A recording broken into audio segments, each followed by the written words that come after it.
Nang mag-rally po ang Iglesia noong January 13, 2025, ang ipinanawagan po namin sa mga namiminuno sa ating bansa, at malamang ay naaalala niyo po ito, kapayapaan, pagkakaisa, at unahing asikasuhin ang problema ng ating bansa at mamamayan nito kaysa yung mga hakbanging magbubunga lamang ng awayan at hidwaan. Dahil alam naman ng marami po na ang mga ito pawang pamumulitika lamang.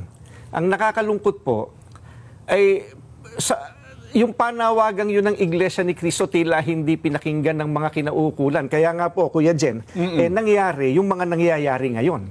Hindi naman po natin may tatatwa ng sino man. Matindi ang pagkakabahabahagi ngayon ng mga nasa gobyerno hanggang sa ating mga mamamayan. Hindi lamang tayong mga Pilipino ang nakakaalam na hindi tayo nagkakaisa. Ang nakakalungkot, maging ang mga taga-ibang bansang nagmamasid sa kaganapan po rito ngayon sa Pilipinas, alam na alam nila, hindi nagkakaisa. Magulo. Tungkol po sa dating Pangulong Rodrigo Duterte. Ayan po, we come to the crux of the matter. Yes po, po, opo. Para po sa mga kababayan po natin, ang posisyon po ng Iglesia ni Cristo ay ito. Kung ano ang tama at kung ano ang nasa mga batas natin, yun sana ang dapat pairalin. Huwag po itong pilipitin para umayon sa nais ng sinuman. Hindi po sumasang-ayon ang Iglesia sa anumang hakbangin na hindi naaayon sa mga batas ng ating bansa. Sapagkat ang batas po ang salalayang nagpapanatili ng kaayusan sa ating bansa. Kapag ang batas ay binaliwala, ay nagbubunga ito ng kaguluhan, hidwaan at kawalang hustisya. Alam niyo po iyan. Sino mang Pilipino o mamamayan ng ating bansa na may ginawang paglabag sa ating mga batas, dito dapat litisin sa ating bansa. Bakit po? Sapagkat gumagana naman ang sistema ng ating hustisya. Hindi po natin sinasabing wag litisin ang dating Pangulo sa mga iniaakusa laban sa kanya. Ang saganang amin po, nagtitiwala ang Iglesia ni Cristo sa integridad at kakayahan ng hudikatura para pagpasyahan ng ganitong bagay at usapin. Ang mga hukom natin ay may kakayahan po na gampanan ang kanilang tungkulin, na ipataw ang tamang hustisya at pairali ng katarungan sa lahat ng sandali. Kaya, hindi natin dapat isuko ang soberenya ng ating bansa sa iba. Yan po ang posisyon natin. Ayun. Pas na diffusion. Ano ba yung diffusion na lumabas doon sa investigasyon ng Senado ni Senator Amy Marcos? Ang lumalabas, ang meron lang palang na-issue para arestuhin ang ating dating Presidente Rodrigo Duterte ay isang diffusion order. At bagamat sinasabi palagi ng ating mga opisyales na sila ay makikipagtulungan sa Interpol pag nagkaroon ng red alert notice, wala pong red alert notice. So ano yung diffusion order at bakit ito ay sablay bilang legal na basihan sa pag-aresto kay Presidente Duterte? Well, unang-una po nasabi na natin na ayon sa Article 59 ng Rome Statute of the ICC, bago maaresto ang tao para padala sa ICC, dapat iharap muna sa lokal na hukuman. At ang mangyayari doon sa lokal na hukuman, para siyang extradition. A-ascertain yung identity ng tao, sisiguraduhin na yung kanyang mga karapatan ay narespeto, at saka siyempre issue na kung meron bang jurisdiction yung hukuman na nagre-request ng extradition ng isang Pilipino. So anyway, ang sinasabi nila, Secretary Remulla, palagi nilang sinasabi, kinakailangan makipagtulungan pag merong red notice alert. Kalokohan po yun. Kasi malinaw naman po na ang red notice alert ay hindi siya international warrant of arrest. Yung pagpapatupad po ng red notice alert ay sang-ayon pa rin sa lokal na batas. At dahil sang-ayon nga sa Rome Statute na kinakailangang iharap siya sa hukuman, ang dahilan kaya kinakailangang iharap sa hukuman ay para masigurado na sang-ayon sa ating saligang batas na no person shall be deprived of life, liberty, or property without due process of law, na maririnig muna yung tao na aarestuhin. Lalong-lalo na kung siya ay merong pagtutol doon sa jurisdiksyon ng hukuman na maglilitis sa kanya o humihingi ng kanyang pagkatao. At alam naman natin sa mulat mula, sinasabi natin na wala ng jurisdiction ICC dahil tayo po'y bumitiw na at nagsimula yung preliminary investigation matapos or lampas na doon sa 1 taon matapos tayo nag-deposit ng instrument of withdrawal.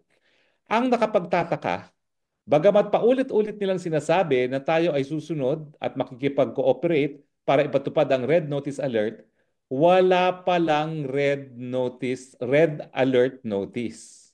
Wala palang Red Alert Notice. Now, ano ba pagkakaiba nitong sinasabi na Red Alert Notice, no? At saka yung Interpol diffusion? Well, unang-una po, ang diffusion, bansa lang ang nagpapakalat niyan sa iba't ibang bansa. Ibig sabihin, nanggaling sa Pilipinas yung diffusion order. At yung diffusion order ay nakikiusap ang Pilipinas na arestuhin or at least i-facilitate yung pag-aresto para ma-extradite ang isang tao. Siguro kaya sila kumuha ng diffusion order, ang intensyon nila sa Hong Kong huhulihin. Pero kung ikaw ay merong diffusion notice, bakit mo na mapadadala sa sarili mo yan? Ikaw lang bilang isang bansa ang nakikiusap na kung mahahanap nyo itong taong ito sa jurisdiction ninyo, pakihuli lang at pakidala sa amin para siya ay ma-extradite. So malinaw po, hindi nanggaling mismo sa Interpol ang diffusion notice. Yan po ay nanggaling mismo sa gobyerno ng Pilipinas. Ibig sabihin, kung yan ay hiningi natin para hilingin sa Hong Kong na arestuhin si Presidente Marcos, well, naintindihan natin yun kasi nga wala namang jurisdiction ng Pilipinas sa Hong Kong. Pero kung yan ay galing mismo sa Pilipinas, para namang ulul yan. Alam mo namang i-request mong sarili mo na arestuhin. Ba't ka pa magre-request? Ikaw na nga magpapa-aresto. So binobola tayo ng mga administrasyon ng Marcos Jr. nung sinasabi nila na legal ang pag-arrest dahil ito ay diffusion notice. Uulitin ko po, parang ulul naman tayo na sasabihin natin sa ating sarili, sa bansang Pilipinas, sige nga, tulungan mo akong arestuhin. Ang ibig sabihin po niyan, Pilipinas lang talaga ang nagdesisyon na arestuhin ang presidente. Wala pong kinalaman ang Interpol, wala pong kinalaman ang International Criminal Court. Ganun pa man, ano naman ang pagkakaiba yung diffusion at saka yung red notice? Well, yung red notice kasi, Interpol mismo ang nag-i-issue niyan. Gets nyo? Ang diffusion, Pilipinas ang nag-issue na nakikiusap sa mga bansa, tulungan nyo kaming arestuhin si PRRD. Pero bakit mo gagamitin nga ang diffusion kung pag-aaresto sa Pilipinas mismo? Samantalang, ang red alert notice naman, galing sa Interpol at lahat ng miyembro ng Interpol ay pinakikiusapan, pwede ba pakiaresto preparatory sa extradition? Hindi po automatic yan kahit tayong parte ng daigdig. Kasi kinakailangan magkaroon ng proseso na masiguro na yung due process right ng nasasakdal ay may respeto. Kaya nga po, kapag ang proseso ay parang extradition, yung extradition hearing na yan ay para lang masigurado na yung due process right, yung karapatang madinig ng nasasakdal, kung meron na labag na karapatang pantao o kung ano man ang objection niya doon sa jurisdiction ng korteng liliti sa kanya, ay madesisyonan ng korte. Malinaw po. Pero walang nag-request na arestuhin ng presidente. Yan ay decision lamang ng Pilipinas. So wag na sana tayong malinlang bilang taong bayan na di umano sumusunod lang kami sa warrant of arrest ng ICC. Now, sabihin natin merong warrant of arrest. Hindi nga po automatic yung pagtutulungan ng mga bansa. Kaya nga po, ang nakahandang petition sana ay certiorari para mapigilan yung pagtutulungan ng mga Pilipino sa ICC. Pero sa punto pag-aresto po, wala pang kahit anong hiningi ang ICC. Sa katotohanan, nabulaga na lang sila at nandyan na ang pagkatao ni Presidente Rodrigo Roa Duterte sa dahig na hindi pa naman sila formal na humihingi ng kooperasyon ng Pilipinas. Ibig sabihin, talagang nais nilang tanggalin si Presidente Duterte bilang tinik sa kanilang plano na Marcos forever. Malinaw po yan at ngayon po, nagtagumpay sila. Pero pag-uusapan nga po, no, ngayong malinaw na na wala namang request ang ICC na isurrender siya. Paano naman magkakaroon ng duty to cooperate kung hindi pa nagkaroon ng request? Di ba? Kakatawa naman yan. Ibig sabihin, binolunteer ng Pilipinas ang pagkatao ni Presidente Duterte, pero si Presidente Duterte hindi siya nag-voluntary surrender. Labag sa kanyang kalooban at kagustuhan ang pagpapadala sa kanya sa dahig. Walang voluntary surrender. Kaya nga tinatawag natin, kidnapping ang nangyari. Di ba? Dahil kung yan ay dinaan sa tamang proseso, binigyan sana siya ng kanyang karapatan ng due process at yan nga ay sa harapan ng hukuman. Kaya lang, kung todo bola sila, di umano, sumusunod lang kami sa ating obligasyon sa tratado. Hello! Miski sa Interpol po, walang obligasyon na sumunod sa Interpol. Miski meron ng red notice alert. Bakit? Depende pa rin po yan sa lokal na batas. At ang ating lokal na batas, unang-una, ang saligang batas, no person shall be deprived of life, liberty, or property without due process of law. At yung proseso na susundin ay yung proseso ng deportation. Malinaw po yan, ha? So ngayon, dahil hindi naman pala humingi ng tulong ang ICC, binolunteer ng Pilipinas ang pagkatao ni Presidente Duterte na malinaw naman ha, sa mga video na bakit, ano kasalanan ko, bakit niyo ako inuhuli? Talagang malinaw po, kidnapping. Malinaw na malinaw pa sa sikat ng araw ang nangyari. Kaya nga po umaasa ako na dahil sibilisado naman ang mga West sa ICC at sibilisado naman yung hukuman na yan, na hindi sila papayag na magpatuloy ang kanilang jurisdiction gayong ang pagkatao ni Presidente Duterte ay napuha sa pamamagitan ng kidnapping. Malinaw po yan. Maraming salamat nga pala dun sa nagpadala sa akin ng yung diffusion notice.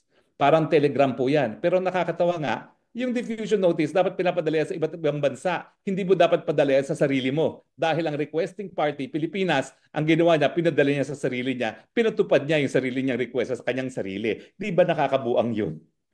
Hello talaga. Well anyway, darating na po ang takdang panahon at yan naman po ay mailalabas sa hukuman.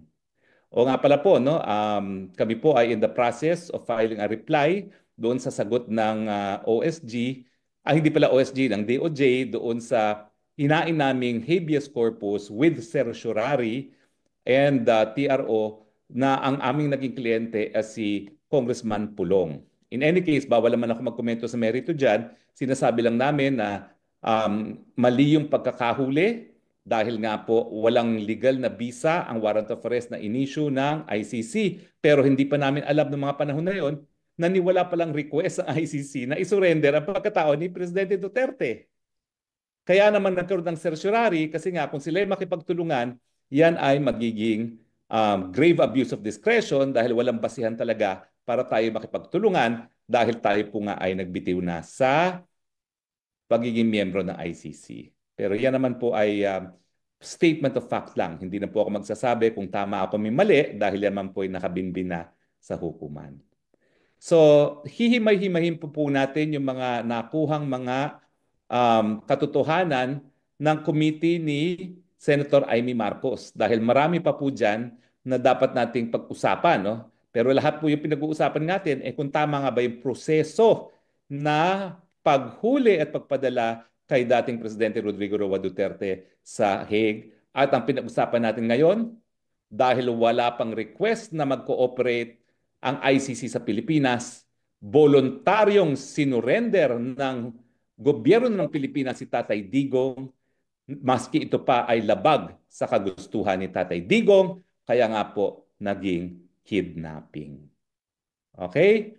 Well, anyway, siguro naman alam niyo ng elemento ng kidnapping, no? Pero para malinaw, sasabihin ko na rin po sa inyo kung anong elemento ng kidnapping. Memoryado ko naman po yan dahil ngayon meron akong dalawang linilitis na kidnapping, no? Siyempre, ang kidnapping ay defined as, unang-una, yung deprivation of liberty ng isang tao. Nakita naman po natin na talagang pinagbawal na si Presidente Duterte na makalabas pa ng eroplano, dinala siya doon sa Villamor at hindi na siya pinayagang umalis doon at sapilitan na isinakay sa eroplano at dinala sa dahig. Okay? So, um,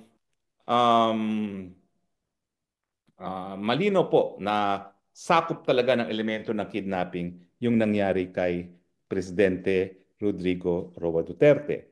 Merong unlawful taking or detention, merong use of force, threat, and intimidation. Sabi nga dun sa hearing, 7,000 policemen. Lack of consent dahil paulit-ulit po na tumututol si Tatay Digong at saka yung pag-alis nga, sapilitang isinakay sa eroplano at dinala sa dahig. Lahat po ng nagkaroon ng partisipasyon dyan sa pangyayaring yan, lahat po kayo liable sa kidnapping. So actually, pero tsaka na natin gawin muna yan. Ang importante, maibalik muna si Tatay Digong. Sana po tayo ay nakatulong sa pagkakaroon ng karagdagang kaalaman dito sa mga pangyayari dito kay Presidente Duterte. At dahil pinag-uusapan nga natin itong issue to, nagkaroon na rin kayo ng karagdagang kaalaman tungkol sa batas.